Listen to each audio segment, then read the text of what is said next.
If there's anything that you take away from this video, I hope it's this. La la la la. Flash is weird. Hold on, I'm tired. Give me a second. No, there's no time. The couple's gonna leave. I took some pictures of some bananas. And you may wonder, Emma, why the heck would you want to shoot at 1/30? I'm not joking. If you're a photographer that's like, no, I don't feel the need for off-camera flash.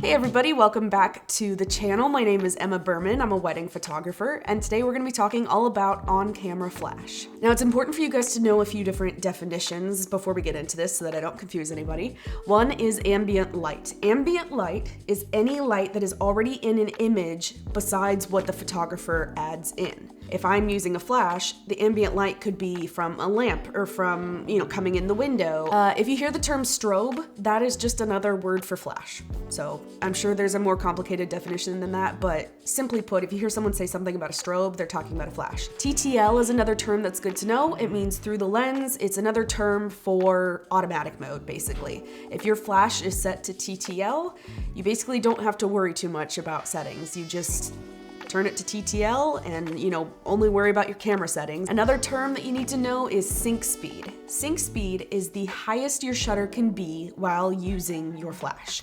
So some different cameras will have different sync speeds. The most common one you'll see is a shutter of 1/200.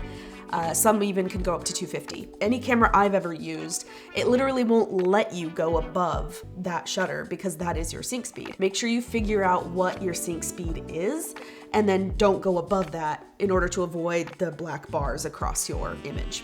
Last two terms are on-camera flash and off-camera flash. We're gonna be focusing mostly on-camera flash, but I will be mentioning some things about off-camera flash and the pros and cons that go with each. It's important to know that on-camera flash is a flash unit that goes on your camera directly. I used this one for a long time because a friend recommended it, and I have loved it. My only issue is that it is quite heavy with this Magmod diffuser, which I will get into. Hot shoe, by the way, is the part of the camera that your flash attaches to. It's that little silver metal plate that the flash slides onto. So this is an on-camera flash, and when I hit my shutter, this goes off and illuminates the image. Off-camera flash is a different thing altogether in the sense that it is, as it sounds, off camera. The perks of off-camera flash is you can have like 4 of these in, the 4 corners of a room, and that's really nice because then you are illuminating parts of the room that may not have been able to be illuminated if you were just using an on-camera flash. This here is the Godox AD200 Pro. Now that we've defined our terms, let's get into on-camera flash shooting in manual mode. In manual mode, there are 2 main things that you want to adjust. One is the zoom or the focal length. When I'm using a zoom lens, I will try to just average, figure out which focal length I'm most often shooting at. And then the other setting that you will be controlling, the main thing, the most important part is your power, the amount of light that is being put out by your flash. It's similar in a way to shutter speed where it has to do with speed. If you're at 1/128, the bigger that second number is in the fraction, the less power there's gonna be. If it's a smaller number like 1/2 or 1/4, 8, 16, you're getting more power. And an important thing to know about that is the more powerful your light is, the longer it will take to essentially recharge. So if you're in a situation, let's say, it's the exit at the end of the night. You're shooting a wedding and you're about to shoot the exit where there's sparklers and your couple's running down a tunnel of people and they kiss and they go away and drive away in a car. A lot of times that happens just once, and a lot of times it's fast. You want your flash to be able to go off quickly and not have any delay because it's recharging. So I personally, for things like that where it's fast paced, I will try to keep my flash at a lower power setting, like 1/64 if I can, and just bump up my ISO on my camera. And that way I can take pictures faster and not worry about overloading this thing and it has to stop taking pictures because it's hold on, I'm tired. Give me a second. I'm no, there's no time. The couple's gonna leave. Hopefully that makes sense and I have not confused you all. The type of flash you get is important. Make sure it is one that can handle a lot of power and be able to go pretty fast and not need to stop to recharge. Let's talk ambient lighting. We've already gone over the fact that it is the light that is already present in an image before the photographer introduces their own lights, whether that be on camera or off camera flash. So let's say we're taking pictures in a room that has some lamps in it. That is the ambient light, and the way that you can get that ambient light to be more dominant in the photo versus the flash being more dominant is by adjusting your shutter speed. So if there's anything that you take away from this video, I hope it's this, that shutter speed directly impacts the amount of ambient light in your photo. Now, you may be asking like, okay, which direction if my shutter speed is higher, let's say at 1/200? How much is that letting in a lot of ambient light or very little? The answer is very little. So if it's at 1/200, you are mostly getting light from your flash unit. That is gonna be the primary source of light in your image. If you are shooting at 1/30 or something crazy, you are going to be getting so much more light from the ambient sources. And you may wonder, Emma, why the heck would you want to shoot at 1/30? Flash is weird. I'm sure there's a reason why. I haven't really looked into it too closely, or if I did, I've forgotten.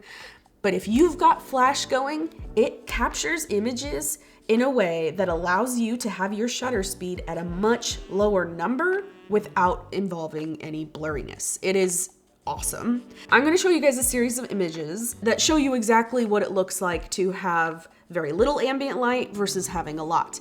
I took some pictures of some bananas, and I took some where my shutter was at 1/200. So it was at its sync speed. It was, you know, the image is mostly going to be lit by the flash unit. And then I continued to bring my shutter speed down lower, lower, lower. As you'll be able to see, the image of the bananas at this point is way more illuminated by the natural light in the image. If you want your image to look like there's not a flash being used, you're not going for that, you know, flash paparazzi style kind of look, you're gonna wanna keep your shutter speed on the lower end as much as possible before you start to get blur. If you're somebody that's like, I'm going for a paparazzi type look, I want it to look like there's a flash, I want everything else to be really dark, and I want the focus to be just on the subject and the light on the subject, then you're gonna want your shutter speed to be at 1/200, basically as high as you can go, whatever your sync speed is, get your shutter speed there, and then you'll have that flash look that is quite popular right now. If you watched our previous video about shooting on your camera in manual mode, then you'll know that shutter speed, aperture, ISO, those three things all work together to determine the overall exposure of your image. If you're shooting in auto mode, you don't have to worry about it too much. You can stay focused on the three settings of the camera. But if you're shooting in manual mode, you've added in another layer. You've got a fourth thing that has to balance out with all this stuff to create the overall exposure of the image. Let's talk about diffusion. La la la la. This is called a MagMod diffuser sphere or something like that. I love this thing. It creates beautiful, beautiful light in my image. However, this is a heavy girl. It's, I mean, if I took off this diffuser and the attachment with the magnets that it has in there, if I took this off, my flash would be so much lighter. But I don't like shooting without this, especially because I tend to lean away from the paparazzi flashy flash look. That's the official term, flashy flash. I like a more diffused image, a little bit more natural looking. This will help you do that. So if I were to take this off and just be using the flash as it is, I will try to bounce it off of a ceiling or something. However, there are times where I'm shooting outside and I don't have a ceiling to bounce off of. This has been so helpful for that because it diffuses the light really nicely. Essentially, diffusion, if you think about it, is a lot like clouds. I highly recommend having something. The one that I just bought, I will go ahead and attach a photo for you. The unit that I just bought, the new flash unit on camera that I bought, is more similar to this as far as the head goes. This is a bajillion times lighter than this, but it achieves about the same look. Obviously not identical, but very similar.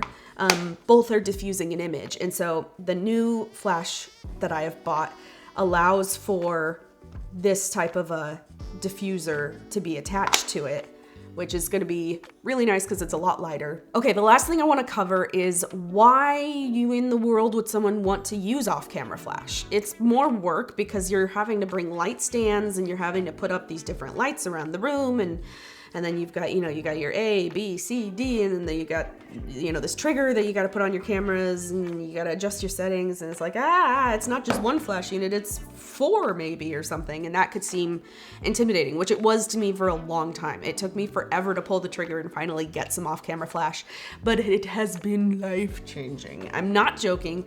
If you're a photographer that's like, no, I don't feel the need for off-camera flash, at least know what you're missing out on. At least know the way your photos would look if they had off-camera flash utilized in them, because you might change your mind if you knew what it was doing.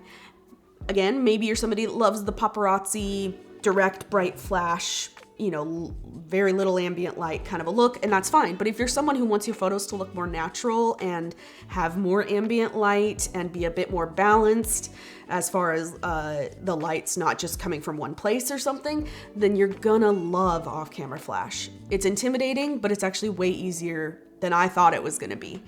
So I use, like I said before, I use these Godox lights, and I'm obsessed, honestly.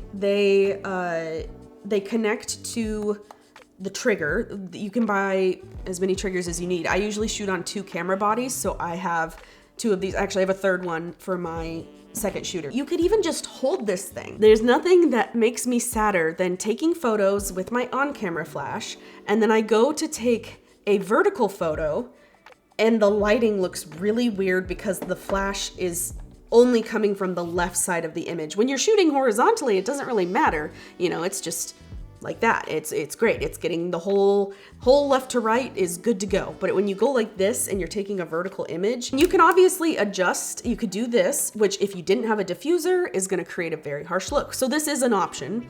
But then also if you are using what I frequently use, 70-200, a long lens, you might risk the danger of getting the shadow of the lens because the light is coming out and your lens is partially blocking it. So then you're getting shadows, and it can be kind of problematic. It's frustrating too, if I'm being honest. You cannot switch very quickly back and forth between horizontal and vertical because you're having to change this and then rotate and then bring it back and oh no, I'm going vertical again. And it's just like having an off-camera flash that you literally maybe just carry around. Or I've even had my husband Josh before.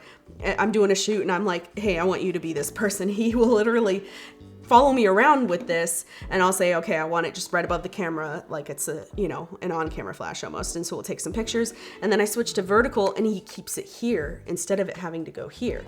It just is really nice, and it allows you a lot more flexibility. You don't have to worry about the angle you're getting and the shadows that might be caused by that angle because of where the light's coming from. If I want to get low, but I want the shadows to not be like that, I could just shove my hand up with my off-camera flash and do that. And I have seen a lot of photographers these days doing this more and more, where they will have an off-camera flash unit. Tell us what you think of this video. Tell us what you think of on-camera versus off-camera flash. Did I cover everything as far as your questions about how to use on-camera flash? And if you haven't already, check out Aftershoot. It is the program that I use and love to cull my images. It can get a little bit daunting when you sit down at your computer and you've got 8,000 photos to go through from a wedding day. That can be a bit much.